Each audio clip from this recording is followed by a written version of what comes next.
여러분, 구약의 3대 역사서, 3대 역사서라고 한다면 사무엘서와 그리고 열왕기서, 그리고 마지막으로 역대기서를 들 수 있습니다.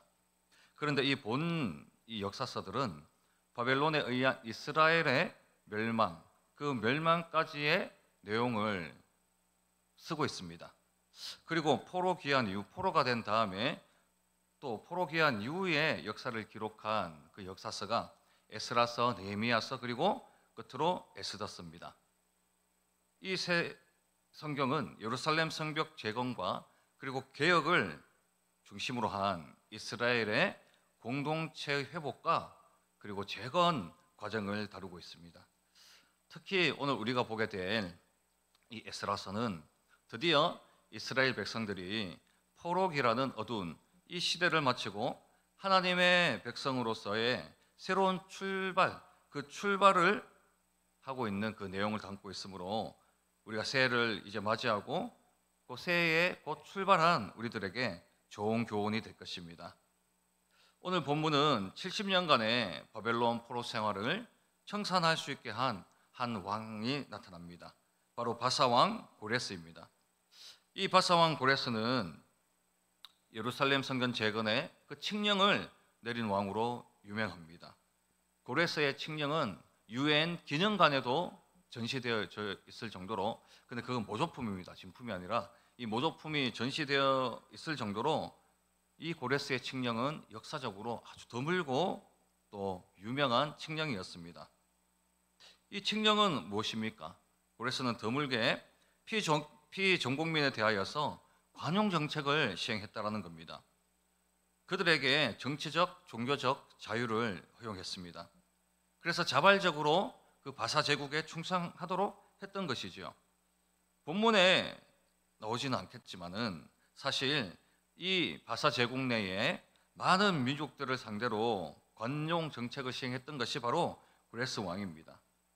그래서 이 바벨론에 살고 있는 포로들과 다른 민족들은 종교에 강한 억압이라기보다는 그들의 종교를 또 종교와 신앙을 지키며 그렇게 살아왔던 겁니다. 포로지만 이스라엘 백성들은 어느 정도 신앙생활을 할 수 있었던 것이지요. 이러한 고레스 칙령은 겉으로 보기에는 페르시아의 한 역사의 단면입니다. 그러나 이 모든 일에는 누가 있습니까? 바로 여호와 하나님이 계신다는 것이지요. 우리 1절을 보시게 되면 바사왕 고레스 원년에 여호와께서 예레미야의 입을 통하여 하신 말씀을 이루시게 하려고 바사왕 고레스의 마음을 감동시키심에 그가 온 나라에 공포도 하고 조소도 내려 이르되. 여러분, 고레스가 왜 칙령을 내렸습니까? 바로 여호와께서 예레미야의 입을 통하여 하신 그 약속의 말씀을 이루려고 그의 마음을 감동시키셨습니다. 이렇게 이스라엘 백성들의 새 출발의 시작은 한 명의 왕으로 시작됐습니다. 그 왕을 하나님께서 감동을 시키심으로 시작되었다는 겁니다. 그러나 이 포로 귀환의 이 역사는 고레스 왕 이 한 명의 감동으로 된 것이 전혀 아닙니다. 5절을 한번 보십시오. 이에 유다 베냐민 족장들과 제사장들과 레위 사람들과 그 마음이 하나님께 감동을 받고 올라가서 예루살렘의 여호와의 성전을 건축하고자 하는 자가 다 일어나니라고 기록합니다. 그렇습니다. 고레스의 칙령을 듣게 된 이스라엘 포로들 중에 그 마음이 하나님께 감동을 받은 자들이 있었다라는 겁니다. 이들은 하나님의 성벽 재건을 위하여서 예물로 헌신할 감동을 받은 자들과 그리고 바벨론을 떠나서 직접 내가 예루살렘으로 가겠다, 고향으로 가겠다라고 그렇게 직접 발걸음을 옮기는 자들이 있었습니다. 여기서 감동시키다의 말의 뜻은 흔들어 깨우시다라는 겁니다. 즉 잠들어 있는 우리의 영혼을 어떻게 한다는 겁니까? 하나님께서 새롭게 하시고 흔들어 깨우십니다. 알람이 우리가 깊이 자고 있으면 알람 시계가 우리를 흔들어 깨워야 그 하루를 시작합니다. 또 자녀를 둔 우리 부모님들은 우리 자녀가 늦게까지 핸드폰하고 또 자다 보면은 흔들어 깨워야지 흔들어 깨워야지 어떻게 합니까? 학교에 갈 수가 있는 겁니다. 즉 하나님의 이 감동은 잠들어 있는 우리의 영혼을 흔들어 깨우셔서 잠들어 있는 우리의 영혼을 흔들어 깨우셔서 하나님이 하실 일들을 할 수 있도록 시작하시는 그러한 일들입니다. 그러한 역사입니다. 그런데 여러분, 인간적인 생각으로 포로된 이스라엘 백성들이 다시 예루살렘으로 돌아간다는 것은 결코 쉬운 일이 아니었습니다. 지금 이 바벨론은 어떠한 곳입니까? 강대국입니다. 그리고 화려한 선진 문화를 가진 나라입니다. 뿐만 아니라 이 고레스 왕의 이 관용 정책으로 통해서 이제 정치적, 종교적 자유도 보장되어 있었습니다. 바벨론의 느부갓네살 왕과 함께 이렇게 힘들게 종교 생활도 못하면서 건설 현장에 투입되어 늘 고향을 바라보던 그러한 포로들이 고레스 왕을 통하여서 정치적으로도 종교적으로도 자유를 보장받게 되었던 것이죠. 또한 바산 왕국의 힘과 권력이 그 주변 나라들의 침략에도 비교적 그들의 안전을, 그들의 신변을 보호해주는 그런 곳이 바로 바벨론입니다. 무엇입니까? 충분히 남아있을 이유가 있는 것이죠. 뿐만 아니라 바벨론에서 예루살렘까지는요 1500km가 되는 엄청난 거리입니다. 이 거리는 약 3달 동안 걸어가야 도착할 수 있는 거리입니다. 또한 예루살렘은 지금 어떻습니까? 아무것도 없습니다. 황폐한 땅으로 변했습니다. 성전은 불타버렸습니다. 성벽은 무너졌습니다. 그 주변에는 또 누가 있습니까? 이스라엘 백성들을 미워하고 위협하는 족속들이 여전히 존재하고 있지 않습니까? 예루살렘 성벽을 재건할 때에 그것을 막는 이방 족속들이 있었지 않습니까? 이렇게 위험하고 험난한 길을 갈 결심이 쉬웠을까요? 결코 아니었습니다. 그래서 대부분의 사람들이 어떻게 했나요? 바벨론에 남습니다. 그래서 귀향한 이스라엘 숫자는 약 42,000명 정도밖에 되지 않습니다. 전체 포로의 10에서 20%의 아주 소수의 그러한 백성들만이 하나님의 감동을 받고 적극적으로 순종해서 그 땅으로 갔습니다. 그런데 여러분, 우리 오늘 읽었던 말씀 보시면 아시겠지만 우리 3절에 하나님께서는 모든 이스라엘 백성들이 다 예루살렘으로 가기를 원했습니다. 그래서 너희 중에 그의 백성된 자는 다 유다 예루살렘으로 올라가라고 그렇게 기록되어 있지 않습니까? 여러분, 이렇게 우리는 하나님의 이 명령이 소수만을 위한 그 명령이 아니었음을 봅니다. 하나님이 주신 이 감동이 그저 소수만을 위한 감동이 아니었습니다. 42,000명이 아니라 전체 이스라엘 유다 백성들, 이 포로들을 향한 하나님의 감동이었습니다. 그들이 비록 교양 땅은 아니지만 비교적 안전한 강대국에서 살 수 있는 삶을 포기하고 하나님께서 감동을 주실 적에 여러분 고향으로 내려갈 결심을 했습니다. 어떻게 그 결심을 하게 되었을까요? 그것은 그들이 하나님께 감동을 받았을 뿐만 아니라 그 내려갈 수 있는 이유가 있었습니다. 그게 무엇이냐면 바로 하나님의 말씀이었습니다. 다시 말해서 하나님께서 잠자는 이들의 영혼을 깨울 때에 이들은 여러 생각을 하지 않고 그들이 하나님의 말씀을, 모세의 이 율법을 붙들고 순종함으로 하나님의 그 역사들을 이루기 위해 그 발걸음을 시작했다는 겁니다. 오늘 본문에는 그 사실이 직접적으로 나타나 있지는 않아요. 그런데 에스라 3장 2절을 보시게 되면 이들이 모세의 율법에 기록된 대로 제단을 세우고 번제를 드립니다. 그리고 3장 4절에 기록된 규례대로 초막제를 지켰던 것을 볼 수 있습니다. 즉 이들의 목적이 무엇입니까? 이들이 바벨론을 떠난 목적이 무엇입니까? 성전을 세우고 재건하긴 하는데 그것이 바로 하나님의 말씀을 지키기 위해서, 하나님이 자신들에게 명령한 이 제사와 또 그리고 그 제단을 세우고 주님 앞에 거룩하게 나아가야 될 그 백성들의 모습을 회복하기 위해서 그 말씀을 지키려고 그 말씀에 순종했다라는 겁니다. 다시 말해서 하나님께서 우리에게 감동을 주실 때는 인간적인 감정이나 흥분이나 기대감을 주시라는 게 아닙니다. 하나님의 감동은 반드시 하나님의 말씀이 우리를 통해 이 땅에 이루어지고 우리가 그 말씀대로 순종하기를 기뻐하도록 하시기 위해서 주시는 것이란 사실입니다. 여러분, 하나님께서 감동을 주실 때에 순종하지 못하고 혹은 성벽 재건에 물질로 동참하지 못했던 이러한 자들은 어떻게 되었을까요? 이들은 바벨론 문화와 그 사회에 정착하길 바랬던 자들입니다. 그런데 바벨론이 어떤 곳입니까? 우상이 판을 치는 곳입니다. 아무리 종교의 자유를 허락한다고 하나 성전 중심의 온전한 신앙생활을 누릴 수는 없습니다. 고향보다 좋지 않다라는 겁니다. 무엇보다 이들이 고향으로 내려가면 자유인이지만 여러분, 이 바벨론에 남으면 어떤 신분입니까? 바로 포로 신분입니다. 고레스는 이들을 포로에서 해방시켜 줬습니다. 자유를 허락했습니다. 그런데 대부분의 이스라엘 백성들은, 유다 백성들은 이 바벨론에 안착하기를 원했고 여전히 포로 신분에서 소극적인 신앙생활을 하며 살아갈 수밖에 없는 그러한 상황이었단 말입니다. 하나님께서는 제가 전에 말씀드렸다시피 예루살렘으로 모두가 돌아오길 바랬습니다.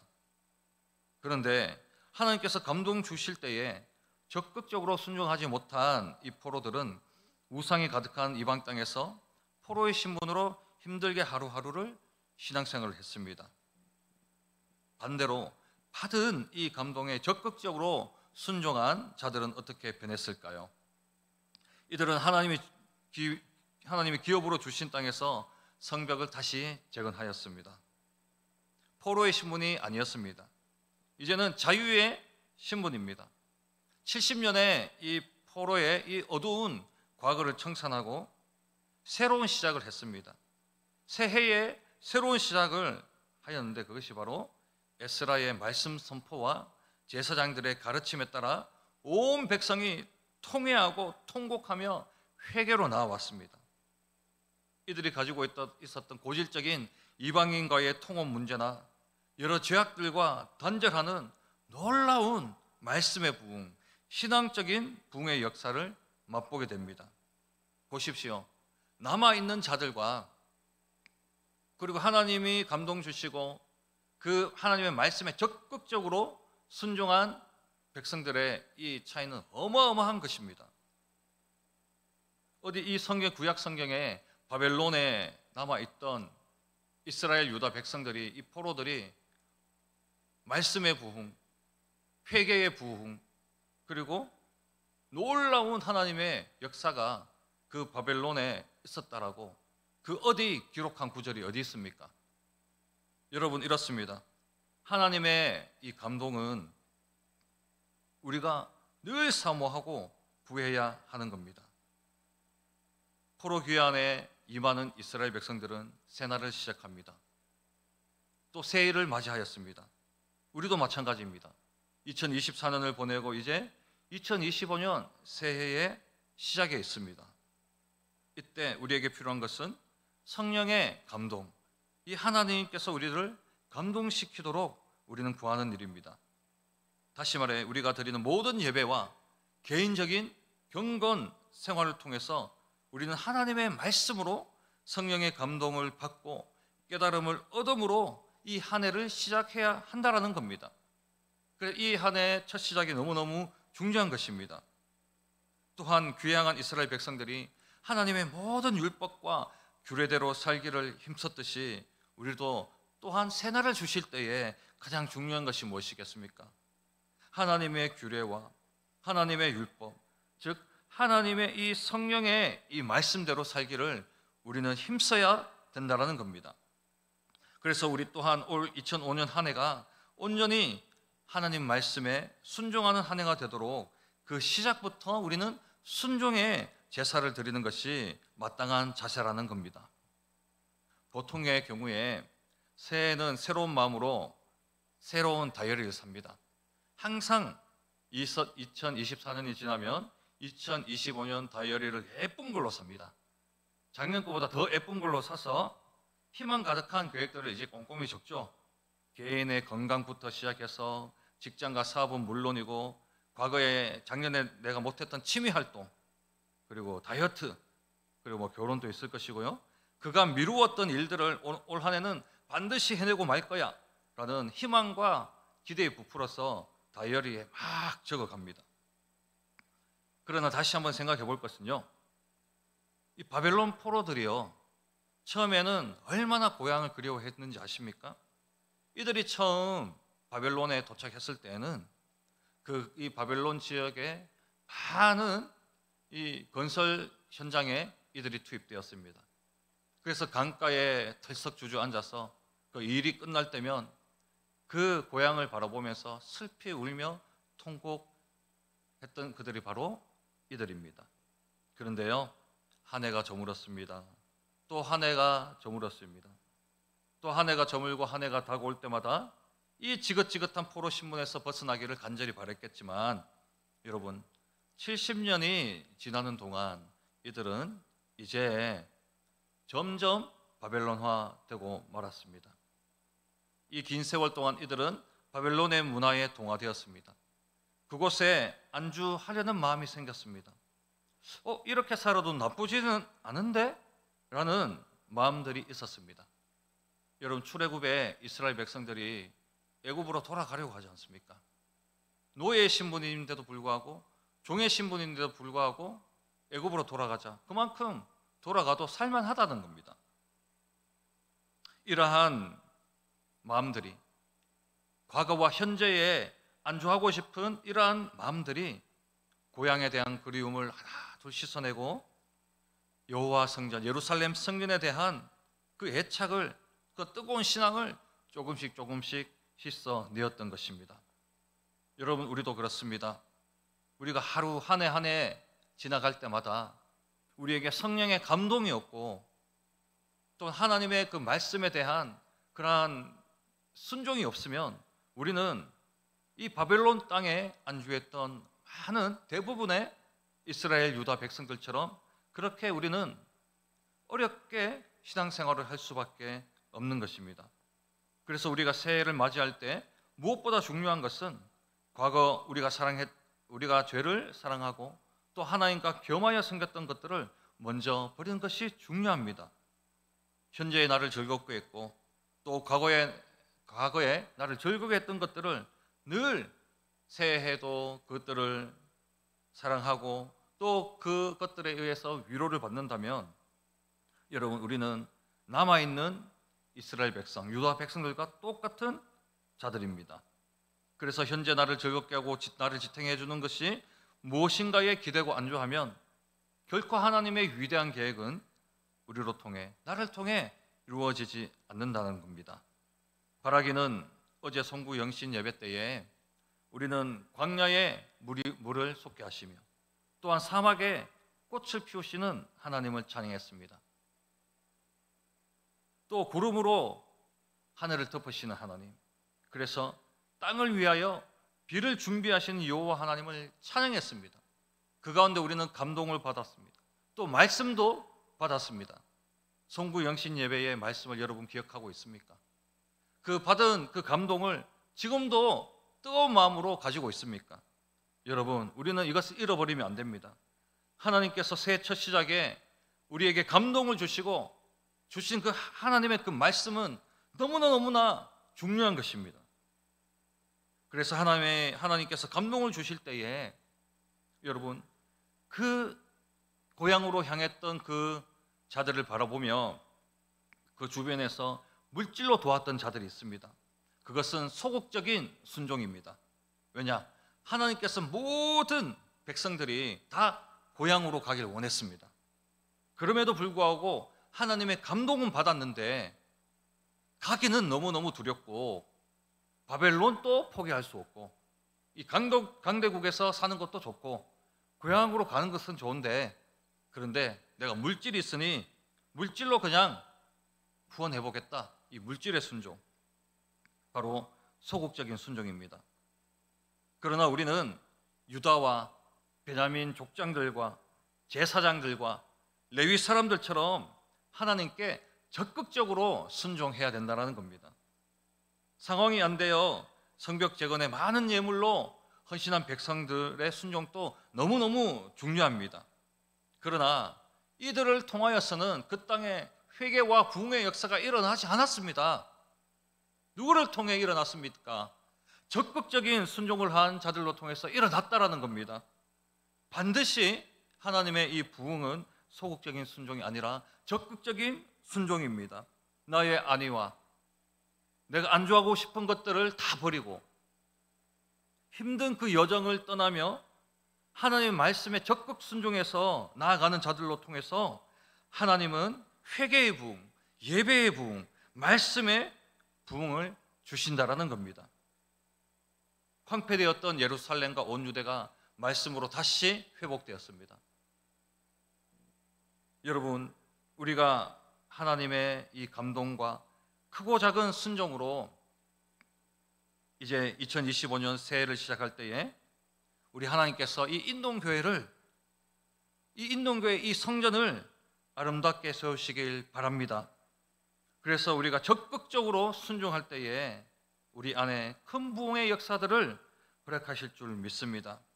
그래서 이번 2025년 처음 이제 시작하는 우리 인동교회 안에 우리 각자가 성령의 감동을 주여 우리에게 주옵소서. 성령으로 깨달음을 주옵소서.